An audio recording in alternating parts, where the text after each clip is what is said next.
Well, I was born in Borroloola on the banks of the McCarthy River. Grew up in the old traditional way. I had a good, strong family there who travelled in dugout canoes. But we had to be careful crossing that river because those crocodiles are longer than the canoes. And my uncle, his name was Mudumburra, which is a saltwater crocodile, the old male, he can tell what the crocodiles were like, what mood they were in, and we can go and hop in the water and say, yeah, you can swim now. Those crocodiles won't touch you.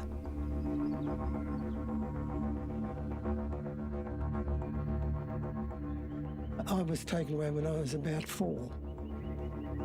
My mum took me to Roper River Mission. I went to school for a few days and my mum went to pick me up. But I was loaded on the back of an army truck without her knowledge. Young kids in that army truck, we went to Alice Springs. I was loaded on the train there. We were in the same home together at Mulgoa until we were removed from there to Adelaide. We were under very strict conditions in the home. One priest, and he'd beat you with a rubber hose, and he expected us to stand at attention as if we were soldiers in the front line. There goes the goal kick taken by Joe Marston. Comes up to the halfway, headed down again by Wheatley, onto the inside left Drain. Drain getting through for Corrimal there. Long swinging pass, goes right out to the Corrimal outside right. Burns, who came in. Hawkshaw got the boot to the ball. It comes loose to Phil Peters, who sends to Drain. Drain shoots from about 30 yards out. I was removed from the home because I started my apprenticeship as a fitter and turner at the Osborne Power Station. One of those people I worked with was a fellow called Mick O'Malley, and he was of Irish descent. And at 4 o'clock we'd knock off, and he'd just take me down the ground and make me work with a soccer ball. I couldn't afford a soccer ball, but he had one, which I appreciated very much. And then I'd run, moving, and he'd make me turn and all this sort of... And he did that voluntarily. I took in every word. Football gave me that background, particularly coming in with new immigrants from Yugoslavia, with the Germans. Those Austrians were international players. You learn so much from them, you know? And that was great for me. I'd take in everything. You know, once you get a shirt on, when you're playing soccer, you think, oh, you know, you're part of the team and you're inspired to do as best you can. I was asked to play for the Italian club. Of course, I didn't have much money, but I went to this Italian coffee shop because they were very strong Juventus supporters. And they said, oh, we'll make you this coffee, which was a cappuccino. I tasted the first mouthful. I went, wow, what's this?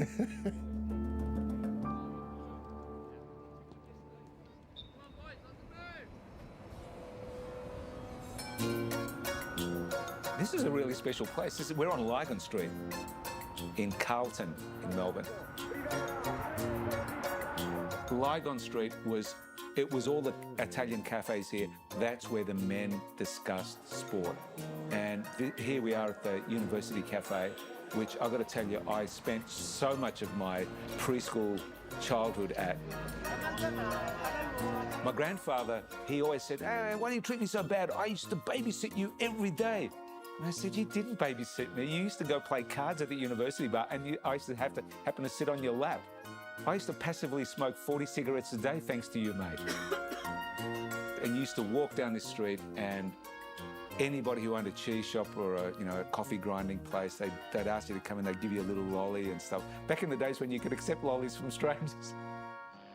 We all live life in our own little golden period. Identification. Interview with Australian soccer captain Johnny Warren by Martin Royd. End of ident. Johnny, how did the performances of this team compare with the one... Oh, I'm sorry. Restart. Straight on, is it? Oh, yeah.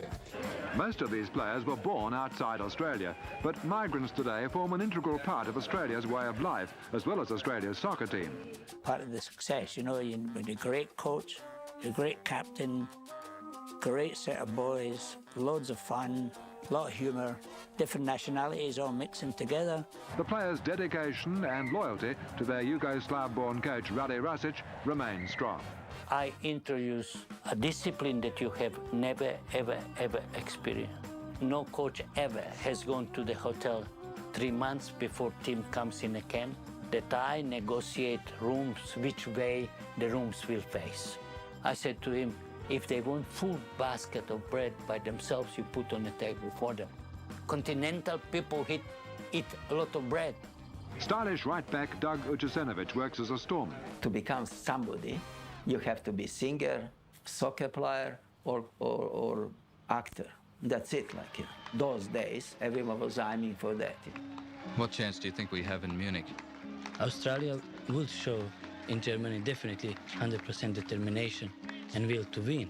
Many teams are trying to build this up. We have that in our team inbuilt already.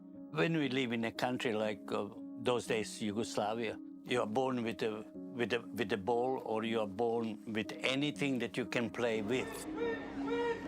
I end up after the war around Belgrade, and then I went to Zrenjanin. Nearly 400 kids in that building living. The food, the clothing, everything was supplied by the government that time. And we never knew what was feeling without mum or dad, because we were playing, we were living together. Who was the most improved player on turf from your point of view? Certainly it would be Peter Wilson. Outstanding, surely outstanding player. Willie was a captain. Willie took that very seriously. You know, he picked up the ball on the way out and you just look and you think, yeah, we're right. You know, we have nothing to fear from anybody. Everybody sort of fitted in, you know. There was no problems selecting any team, you know. I think he's from that part of England where they're quiet, and if they've got something to say, they'll say it, and they're strong people. But if there's nothing to say, there's nothing to say.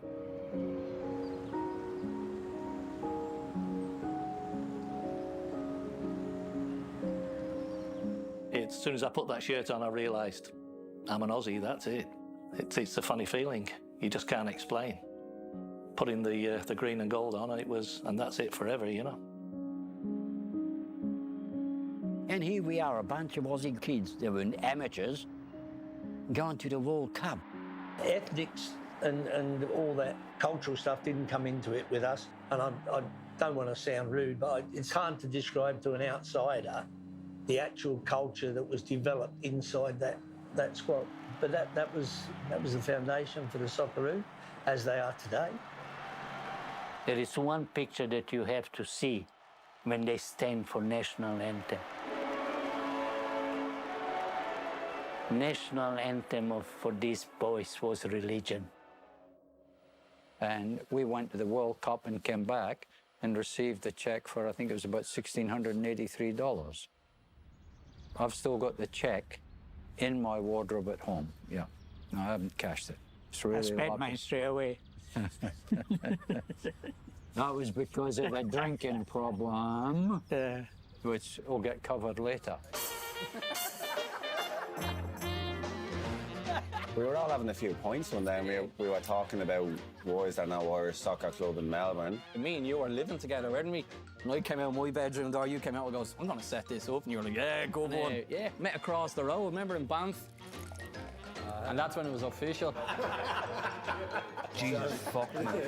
Get rid of that glass when my wife sees me having 2 pints. Miller's, get rid of that.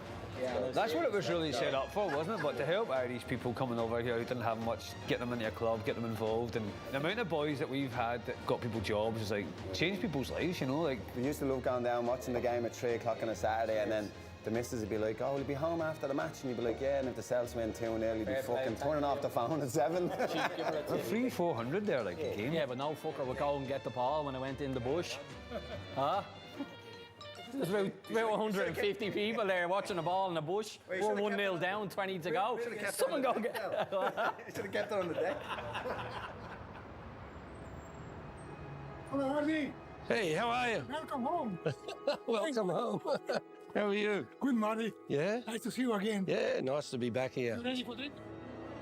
This was just, it was such a daunting place to play for the opposition. I think we had a win ratio here. We didn't lose for a couple of years. And it was jammed, packed there and all the way around.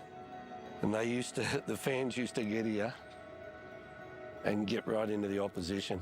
Like, you'd already won the battle before we got on the field. It was crazy days, but great days. That's where we used to get paid up there. On a Friday night, and you used to get a brown envelope, and then you had to sign a book to say that you got it. And if I played shit, or I didn't score a goal, the envelope, the top was always taken open and money was taken out. And you weren't good enough last week. 10, 12,000 every week, jam-packed. Maybe half didn't come for the football, they just come to support the club.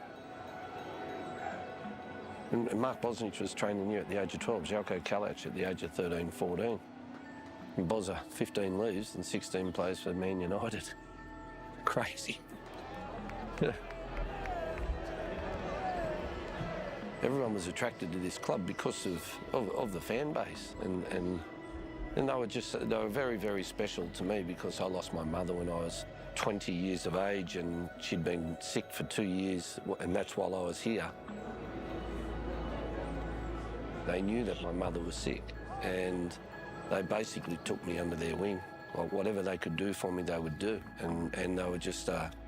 I've got some lifelong friends out of that, and people that I've stayed in contact with all from those days because it was.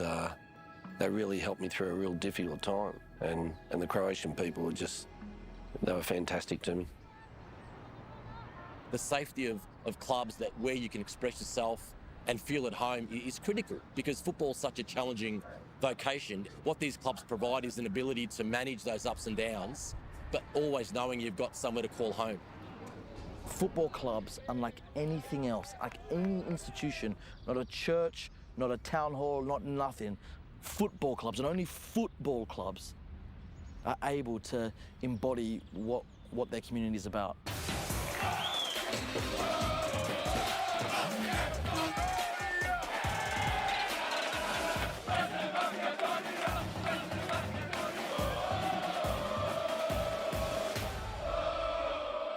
We had some guys from England come down, and they used to sit in the cheer squad, and they couldn't believe that one guy had this Macedonia chant, and they loved it. And then they started making, with the English songs and all of that. So, Macedonia and all that sort of stuff. So they added a bit more vibe to that Macedonia. All right, we've got some royalty in here today, and we're going to start with our very own sporting royalty, Mr. Sasha Ogdanovsky. Come over here. Sorry, big fella. Every second Sunday we were here cheering on our beloved team. We used to stand behind the goals there. The cheer squad was there. I remember my brother made a banner. It was probably 20, 30 metres long. Mum stitched it together, and my father used to stand on the other side of the ground over there. He was the one-man cheer squad. Win, lose or draw, rail, hail or shine, it was his voice that you'd hear first, and then the cheer squad will follow soon after. So it was, it's a special place. In 1988, I became the sports trainer physio for Fremantle Benfica, and then it just went on from there. And I sort of said to myself, there's something about this club. There's something about this club. And we got to a stage where we actually folded. In 2012 was our last year. If other clubs want me, I will not go into any other clubs because this is my club. If Fremantle finishes, that's me finish as well. You will not meet another person like me. I've got something like 9,500 pages of history, plus all the strips. And one day when I eventually pass away, because nobody lasts forever, when I eventually pass away, hopefully we have a new club. Everything that I've got comes back to the club. And that's me. Obviously, being young, you don't really realise why everybody's here and why everybody's doing all of it. As you grow into it and you start, understanding a bit more, you definitely see that, it's not just about coming to the club and watching a game of football. It's just more than football, Well, the kids that I'd played with lived within a 5-minute walk of the ground. There was a Polish community there.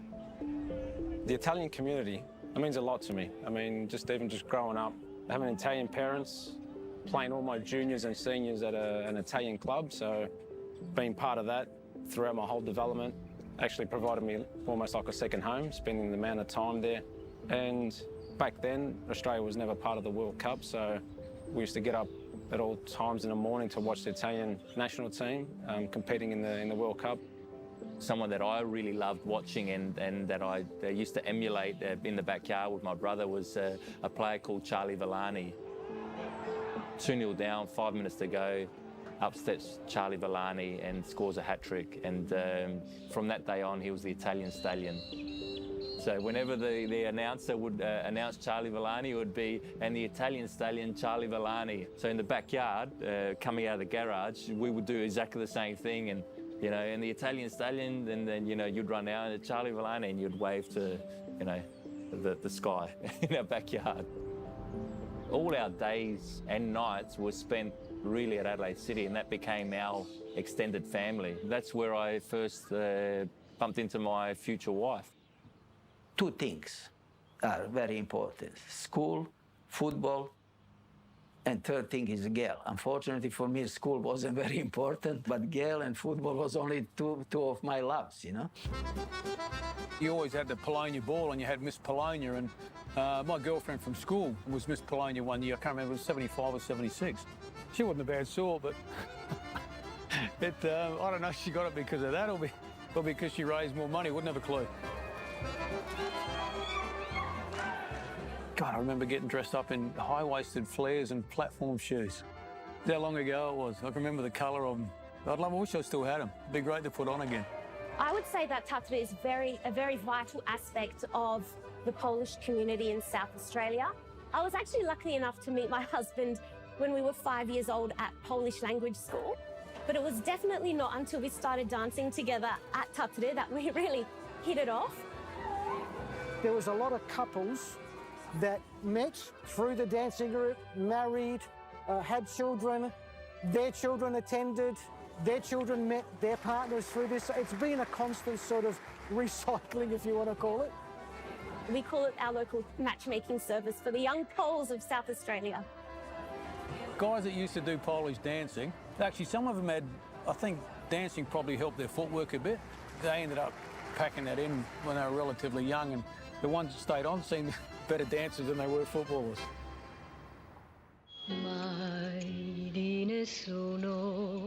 Gina Lollobrigida came once. The consul general rang me. Vito, you're invited by me to have a dinner with Gina Lollobrigida. I said, I can't. She said, yes, you can. I said, Dr. Argento, I can't because it's my wife's birthday. Oh, good. He said, I take my wife to your place, they stay there, and we go to the Gina Lollobrigida dinner. I said, listen, no, honestly, I can't do it. I want to go to Olympic Park to have a game. Oh, you wanted to go to the game and not see Gina Lollobrigida. Does anyone know who Gina Lollobrigida is? That's the question. When my sister was born in 1966, did you really just drive past the hospital and wave to my mum and then go to Olympic Park for the UN? Well, Is that a true story or not? Yeah, I was on the footpath going to Olympic Park. I said, well, should I go up to see her and the baby, or should I go to Olympic Park? I just yelled to her. I said, Clara, look, I'm going to Olympic Park, I come back. That's what I did. Yeah. He came back at half-time. The match was a foregone conclusion, so he left early. There's not a day that we don't talk about football with each other. There's not one single day. We'll ring each other every day and talk about football. Coming from that particular beautiful country, which is called Italy, problem was to, more or less, to enter into the Australian sort of way of life, but without losing contact with the community. What about this one? In the 1880s, there's a huge wave of migration to Australia, bringing a critical mass of Scots, English, Irish, Welsh, and soccer then kicks off. It's one of them things, you had a group of people coming for a better life from overseas, from Macedonia, trying to earn some money and essentially go back to Macedonia. That never happened. Dad came late 60s. One of Dad's first mates was actually my wife's uncle. My first cousin married my dad's best mate's daughter. Renata, my wife, is now second cousins with Silvana. I'm first cousins with the boy that married my uncle's sister. Does that make sense to everyone? We came here when I was 5 years old. My sister was 10, and what I do remember is that, you know, how hard it must have been recollecting the stories my dad told me later on of how difficult his life and my mum's life was at the start just to get us settled. I think he liked the fact that you were still allowed to hold on to your heritage because the communities, the ethnic communities are so strong. On top of the fact that they formed a soccer team, but it was mainly to do with the Hungarian community.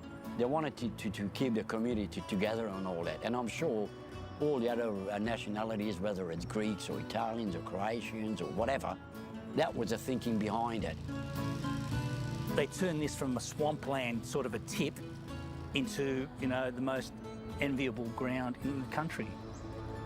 Look, it might be beyond repair at this stage. There was a canteen under the stand where they used to sell this Hungarian delicacy called langos. To the uninitiated, it's basically deep-fried dough, a heart attack in your hand. And we used to say to the club, I said, you're killing the few remaining supporters that you've got. You know, they're wondering, why? Where's Fred? Well, Fred's probably died from a heart attack because he had 5 langos last week.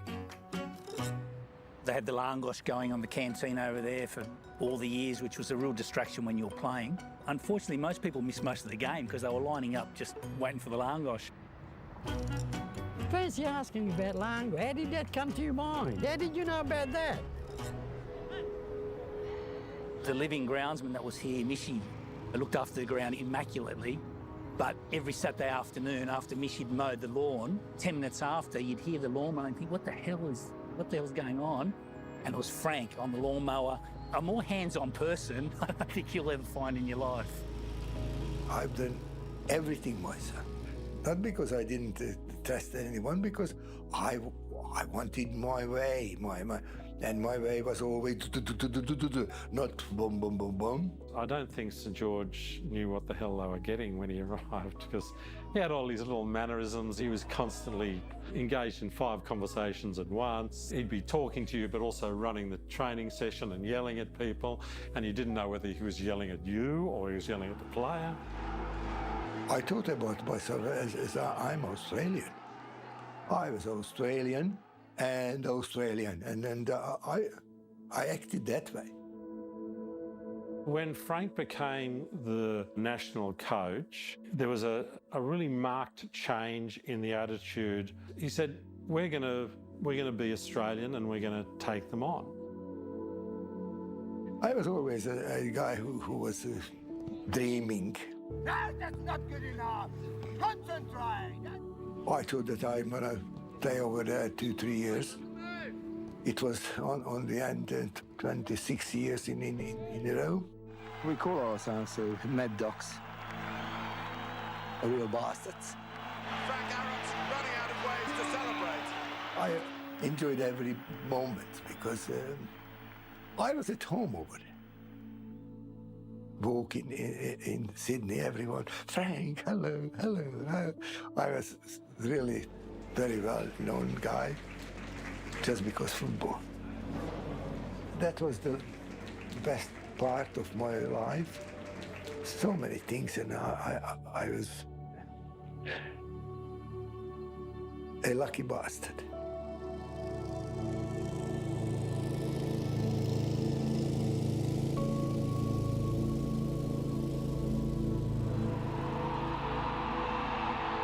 This one's kind of means more to me because my father, I lost him last year, and it was a particularly tough time for me. So yeah, I thought about him today a little bit, even before the game, and you know, he's the one that set me off on this path. It's hard for me to articulate, but I get the sense that people just see it in me because it's who I am, and it was the same with the Socceroos. So we're game day boys, yeah? So when you walk out today, just think about one thing, right? You think about the person in your life, as I've always said to you, it could be your mum, could be your dad, could be your brother, sister, uncle, grandfather, partner, friend, coach, somebody in your life that when you started, believed in you more than anyone else. Well done, Trent! That when you said, I want to play football and you were passionate about it, they're the ones that made the sacrifices. They're the ones that pushed you.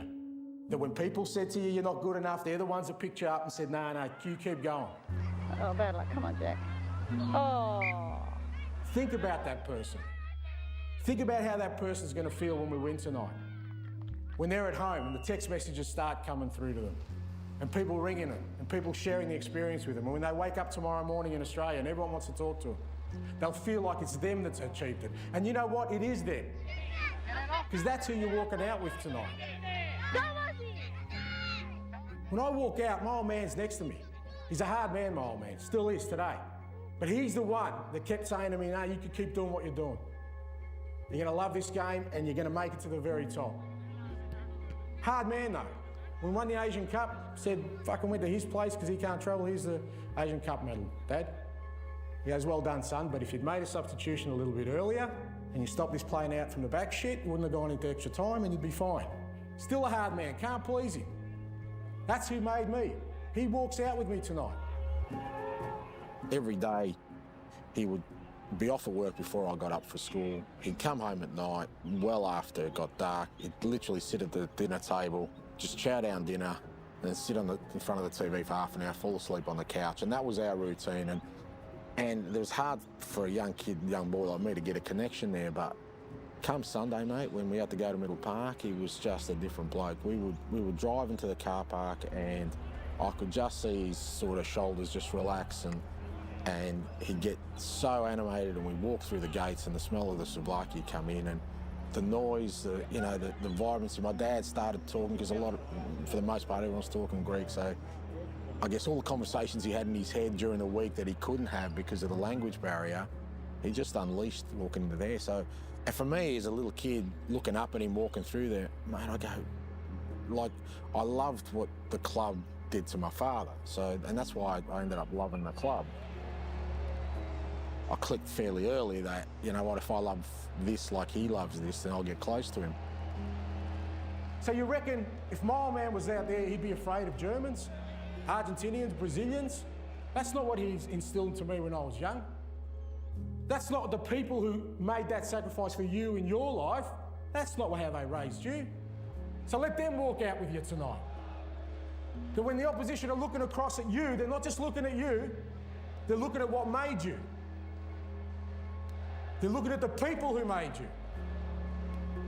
When I looked around the room, and they weren't all of migrant backgrounds, some come from, country areas, and I knew their journey, and so when I was talking to them, that was the message about the values that the game has given us. I want to wake up tomorrow morning in the papers and not talking about the next AFL player who fucking farted, or the fucking NRL player who did something stupid, or some fucking rugby union thing. I want them talking about our fucking game. I want them talking about us. You wouldn't be sitting here today unless there was a person in your life who just gave you the most enormous love and belief that, you know what, I don't give a fuck what happens to me, what people say about me, what challenges I have, I'm gonna fucking make it. All right, enjoy your lunch.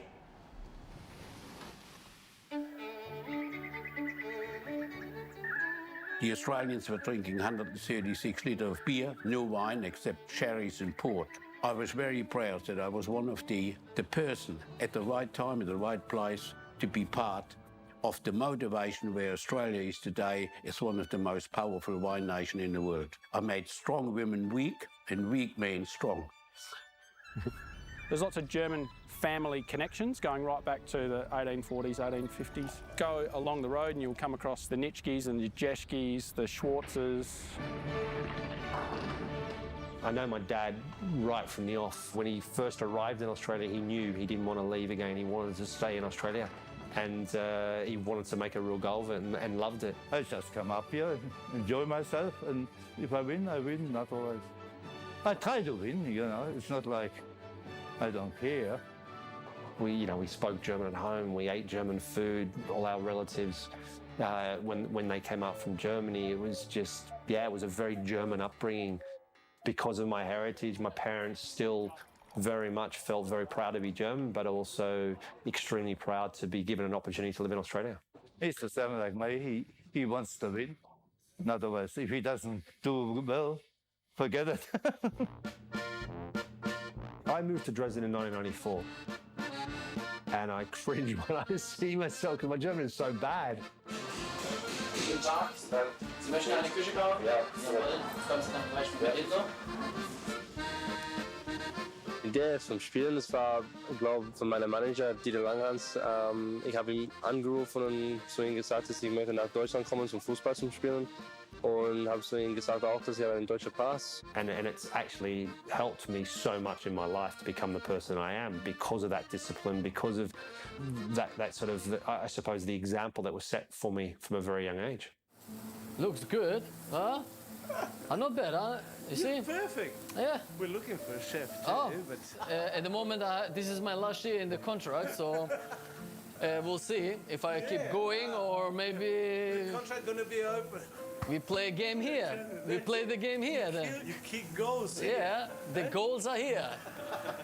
For sure, when I'm retired with this game, I'm gonna eat a lot. But this looks amazing. This looks amazing. We grew up, especially in Kosovo with my family. It was really quite a big struggle. And you have to really fight for everything. There is maybe 1 million talents there, and you're one of them, and you have to break through. I just respect and love this game, what this game always gives to me. You know, when I was a child, I could help with this game, my family and many other people, and especially for my family, create a better life, and I'm so thankful. How are you? All right. Nice to meet you. Nice to meet you too. How are you? Mir. Wovon ist du? Kamera nu kuptuin po okay. Say Thunders, huh? Thunders? Yes, come on, go Thunders. Here, another one. That's a big one. How are you? Yeah, good. I feel like this country has so much to give to this game, and I want to be a part of it. The future is on the kids, so we have to really work hard on the I believe so too. No, I believe so. That's the future. But that's the future. It's very important. It's really exciting to be here and to get all this support I've been receiving from the Albanian community. I can't wait, to support them and to keep helping them find talents and bring them forward. This is my goal. I hope after football that this is something I will love to do. So this is the song? Yeah, Thunder. Funnily enough, I didn't really know too much about my Opus heritage in Holland until kind of later on in my kind of teen years. Dad and his family emigrated in 1955. Dad was born in a small town called Leidschendam. We didn't know that much about Holland growing up, but we knew all about Ringwood. Jerry was training juniors at Ringwood City of Wilhelmina, and one of them was his own grandchild, Jackson. He used to talk about Collingwood, and I said to my son-in-law, this boy's going to play footy if you don't watch it. So I thought we better do something about that. Opa was always the central figure of everything that we did, and when he passed away, we held his wake at Ringwood City, and we had a big family game of football out on the pitch where he loved and spent so much time. I've been back in over the last couple of years, and they still have those roots, and it's really important for those football clubs to know that the people that came out and founded them and made them what they are. I've been involved with the club for 10 years, and 5 years ago we had our 60th anniversary, and I'd realised we had such a great history at the club, but we probably weren't embracing it. Our reconnection, probably in part, is just to give our kids a sense of community. The Wilhelmina name, we really embraced that and tried to get it shown in our club rooms. We've got a Wilhelmina fund set up, scholarship fund, where we're helping today's refugees and immigrants that come into the Ringwood area to be able to play and be part of our community. Probably not a week goes by that I don't think about those days. And I remember when the NSL started and I had to leave Polonia, and I sort of wanted to go because it was the next level up and it was a step of progress from a football career, but there was a part of me that it's never really been the same. Difficult when the whole name change had to come in and all the sort of ethnicity was taken out, because that's where all the passion was, that's where all the rivalries were. And that's what I loved about it so much. I think all those traditional names are amazing. I think it creates that culture again, that spirit within each individual community. Con Bootsianus, or as we used to call him, Small Bootser. Now, if you're Greek, you know what a bootser is. That's why, for me personally, when they stopped all of that at the soccer, it changed. It really changed soccer for me. It's the political correctness that came in place, I think, didn't quite understand what that was all really about. And I remember there was this beautiful Aussie blonde, blue-eyed girl.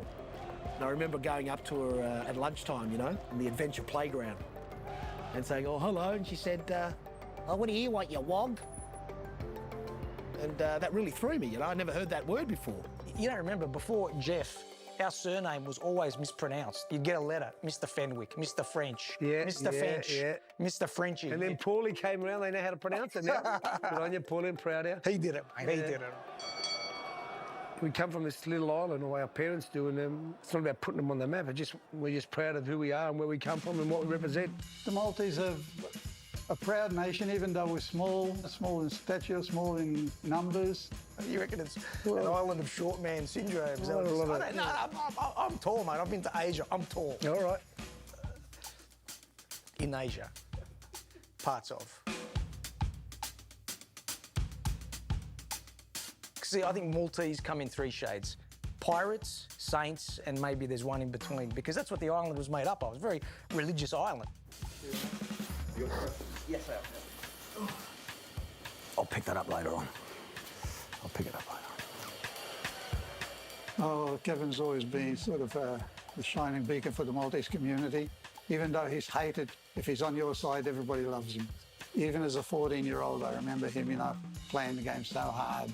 And he was determined to make it to the top. My dad done my first contract and I was still at school. He said to me, right, you're going to earn $300 a win, $200 a draw and $100 a loss. And I was thinking, that's brilliant. $300 at school, the tuck shop can buy you a hell of a lot. I soon realised that you didn't win too many games at George Cross, so that went out the window. I remember he knocked me out once at Blue Tongue.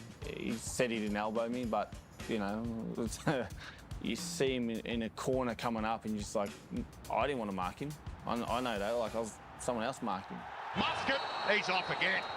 You ask anyone, you know, the first thing they'll say is, you know, my temperament and all those things. I have to live with that, and that's fine. Over time, I've realised that I did overstep the mark. Oh, Kevin Muscat, a Melbourne boy. You know, on the flip side, I enjoyed, you know, representing my country and done many other things in the game and played in some wonderful stadiums and won some championships. But you'd have to look deep into Wikipedia to find any of those.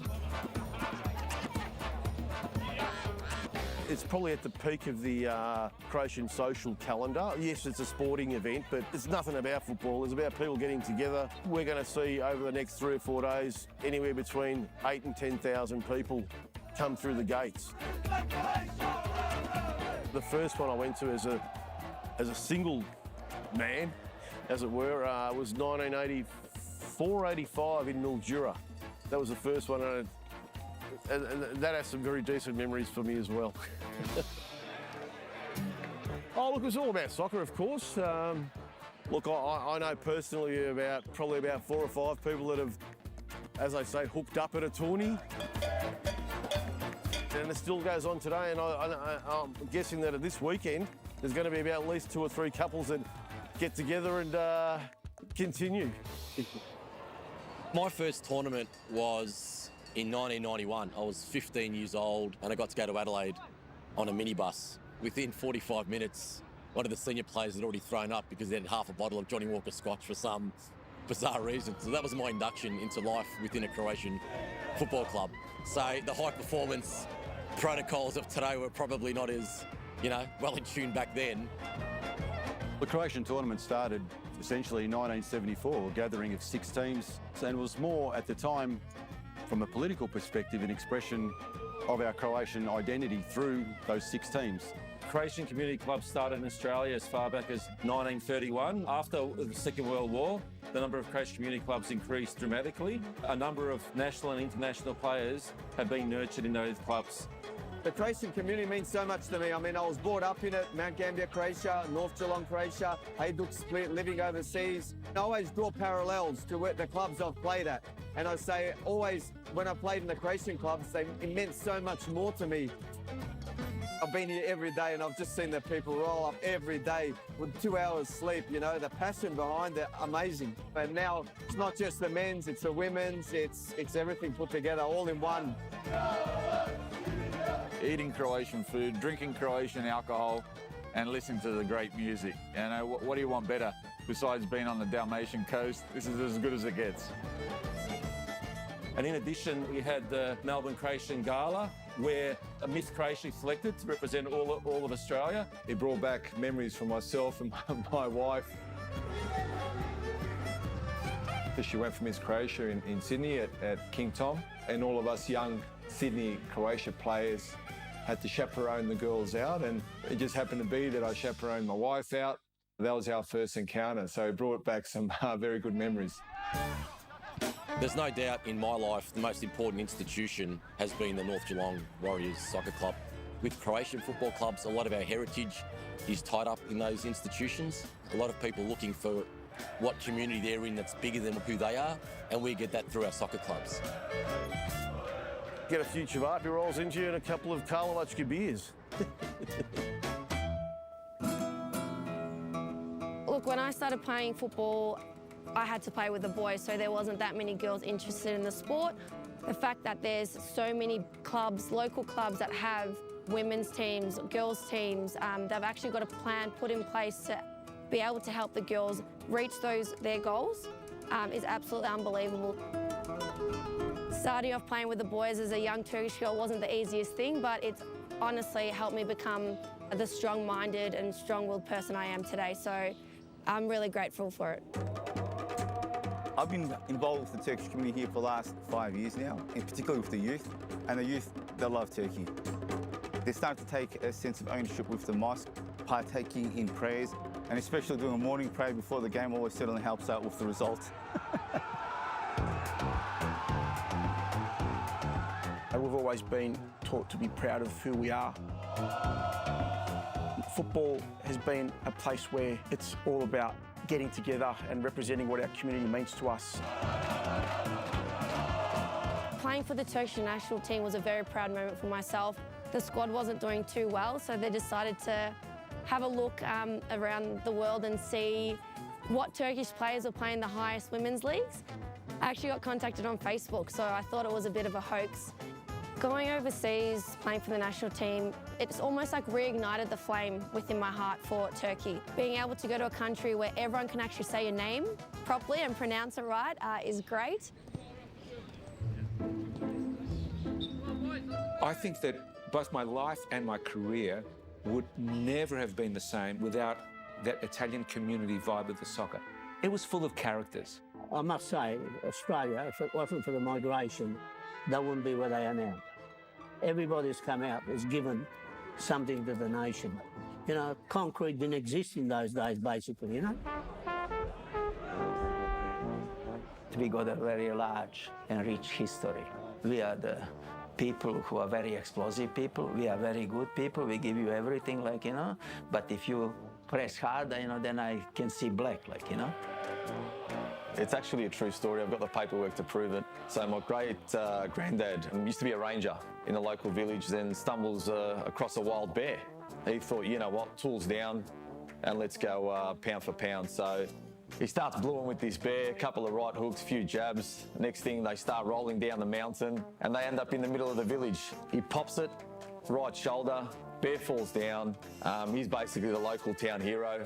Bear goes into captivity for 7 days, doesn't like captivity and commits suicide. I don't know if we can put that to air, but I'm telling the story, and that's how the story goes. I mean, we used to train at like whatever night it was, and Dad would take us, obviously, and then he'd be drinking with his mates. And I remember watching him drink like shots of vodka and then these little 7-ounce glasses of beer called Butchers. And I wasn't sure which one he was drinking first, but one of them was washing the other one down. And they all smoked, and it was everything so, everything that's so against the rules today. And then he'd drive us home. The passion for football, mate, it's a disease. In Portuguese, we say that there's one thing you don't change in life. You can change wife, you can change kids, but you don't change your soccer team, right? Basically, that's it, right? It's the most important thing in life, right? It's true, mate. It's a disease. I would put God and football on the same page. Can you say, piss off? My mum, my uncle, yeah, they've travelled a long way to come to Perth. I don't know why Perth, but yeah, they're everywhere. Yes, it's Manuel. See, that's my name. Did you get that today? Is that legal? Yeah, we can't live for... But you can take that out of the sea? So you do it legally? Yeah, okay, that's what I want to know. I just want to know. You can never know with these people. We're just doing nothing against the law. Nothing against the law. Hello! Hello! That's me! Yeah, eat the head. Till the last time I ate your fish, I had to go to hospital. Why? Because the bone got stuck in my throat. Mum, just sit down and eat. Okay. They can serve ourselves. For fuck's sake. I didn't really have any real pathways till I was about 12, 13. My pathway was playing with teenage boys and getting the shit kicked out of. Elisa De Vanna, it's amazing just to look at her and see how far she's come. All the girls know her name, and men too. Say 20 years ago, they didn't quite have female role models to look up to, and for girls like us, it's just something that it is possible. Everything that you need. You've got lemons, you've got chilies, and then we had rabbits as well. What happened to the rabbits? The rabbits, they died. Being a Matilda and the way that I play as a Matilda, I learnt all the passionate side by playing in a neighbourhood with all the Portuguese, the Croatians and Italians. I'm Portuguese versus Croatian. Are you Croatian? Yeah, you're Croatian. So that's how I learned to be passionate about my country, is through, growing up playing that kind of football. I'm still that player that's come from that old school generation to this new generation. I'm still trying to find the balance of it, and it can be hard because I still have that old school mentality, but I still want that new generation for the girls. This is a homemade port. This is not wine. This tastes like whiskey. You don't know what to drink with your glass. A lot of what I had was determination, grit, and pure natural talent. You don't know what you're drinking because you drink everything. You drink water all the time. Leave this shit.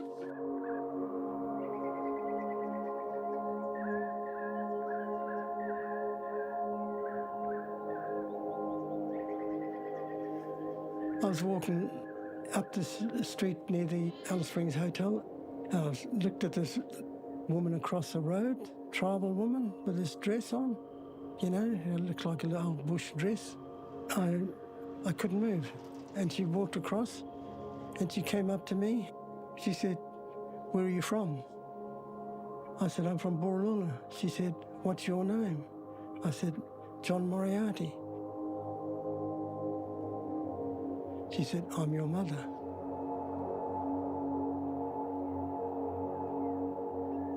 And that's how we met, after all those years. When I was selected for Australia, I said, "Yeah, I will travel. I'd love to travel." Even though in those days, I didn't have any rights to vote or being a citizen. And you get accepted because you're playing the game, not because of your colour or your background, but because you're playing that game and you're giving your best. And that made me feel as if I was accepted into the so-called migrant community in those days. Good to see you all out there, running around. It's good for you, eh? Good game. Yep. Best game in the world. If you look anywhere in Australia today, and this was always the case, you will see the true, genuine face of local communities, and through that, the face of Australia. It's the interface, it's the intersection of every culture meeting.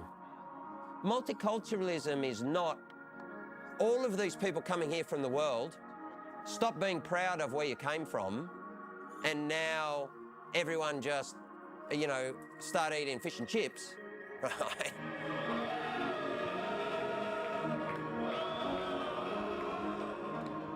So the future of Australia is to recognise and respect all of the cultural backgrounds of everyone. And that means language, and that means flags, and that means names. That means real culture, real history. That's what football has almost always done. Yeah, it was great to be involved in senior football and those things, but my overriding memory was, you know, how proud it made Dad. It was a sense of belonging for a lot of people. The happiest times I've seen Mum and Dad, particularly Dad, was when he was surrounded by the Maltese community. I mean, I used to hate it when I used to go to the shops with my mum and she'd speak Greek. I used to hate it, you know, when my dad would make me hold up a Greek flag. If I ever did that at school, I'd be abused and called all sorts of things. Until I went to Greece when I was 13. And I never forget seeing this massive billboard with my surname on it, which in Greek is Yiannopoulos. Yiannopoulos was a very famous sesame bar company. And sesame bars, called pastelli in Greek, is, you know, it was huge in the 70s. And there was my name in lights, Yiannopoulos, the biggest billboard you've ever seen in your life, you know. And I looked up and I went, Dad, that's our name. And he said, yeah, Yiannopoulos. He's a big company in Greece. And I thought, why am I ashamed of my name? I'm famous in Greece. Look at my name. And why am I ashamed of my culture? Look at this. And everything turned around. I started to carry the Greek flag. I started to speak Greek at school. I started to talk to people about being a Greek. I was no longer ashamed. I was incredibly proud. It was after we played Inter Monara and we won the old state league. They could have picked up any one of the Croatian boys and they would have carried the flag, but they picked me up. And that's how I felt, even myself. I felt like I belonged. I was an Australian-born kid that was brought up with cricket and rugby league, and it wasn't until I really came here that I learned about ethnicism and different cultures in different ways, and it really opened my eyes to what the rest of the world was about. Whilst football was offering that, we were also the vehicle through which some of the conflicts were going to be brought out. But those weren't conflicts of football, they were conflicts of immigration. That are the challenges of multiculturalism. And Australia has said, well, wow, here we are in 2021, and you know, we're really proud of this multicultural nation. And you know what, they should also turn around and say, and thank you to the game of football. It was you guys who enabled all of these communities, so many of them, to come to this country, to feel welcomed, create their own environments, and generation by generation to become extraordinary contributors to the country, to the point where today we're all so proud of what Australia looks like. The future is we can bring in the Sudanese, Afghanis, whatever, whoever comes to Australia, same as day one, only we started with the Irish. Yeah. The future is bring everyone. Yeah. You know, we're not singling out just the Irish now. Now we're bringing everyone in. And we had a guy come down to training there. He couldn't afford to get the training, and he was turned up for training in his fucking raggedy clothes. We got him a kit, new football boots, everything, and he's a great wee player. The next step is for all Australians to recognise what the game has provided to Australia, and also for football to be part of the overall social fabric. And what that means is to be acknowledged, football people to be acknowledged. I'm really excited about this project because I get to paint a female sports star really, really big. Young kids who are really into the game can come down here and, you know, get a photo of the mural so they can realise that they can one day end up painted really huge on a wall as well. I'm pretty pumped that she's actually going to see this mural. Whenever you're painting anybody at all, Like a portrait, it's always you're always a bit nervous when they see it for the first time. All I can hope is that she's going to like it. The changing face of the demographics of Australia means that beautifully the colours in our national teams are rapidly changing, which is wonderful. But what do we wear? What do we say? What do we sing? What do we believe? What are our values? Who are we? And our national teams should strive to demonstrate the best of an ambitious old country. Okay.